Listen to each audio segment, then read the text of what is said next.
vonku je sneh, zimu a samozrejme, že Vianoce. Dnes už nemáme v podstate žiadne vianočné zvyky, a ak tak nové, ale kedysi sa ľudia tešili na Vianoce hlavne preto, že sa budú môcť konečne najesť mesa, pokiaľ teda ešte vôbec peniaze na to mali. Ale zvyky sprevádzali vlastne celý december.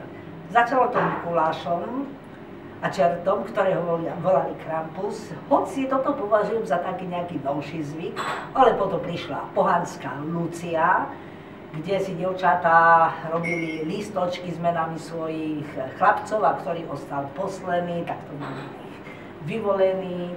No a potom, tesne pred Vianocami, aspoň u nás na Spiši, sa pálili na, nie že rovnodennosť, ale na podobný deň vatry. To už samozrejme dávno zaniklo. No ale práve ten štedrý večer, to už vieme, že všelijaké zvyky sa robili na dedine. V meste to už bolo horšie, ale dievčatá napríklad, keď išli na polnočnú, zobrali si jablčko a hrízli a posledný hríz, keď stretli nejakého muža, ten znamenal, že by to mal byť ich vyvolený.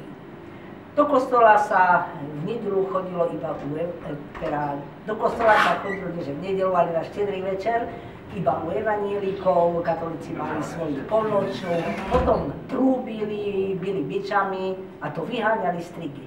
Čiže ako vidieť, to náboženské sa veľmi spojilo s pohanským.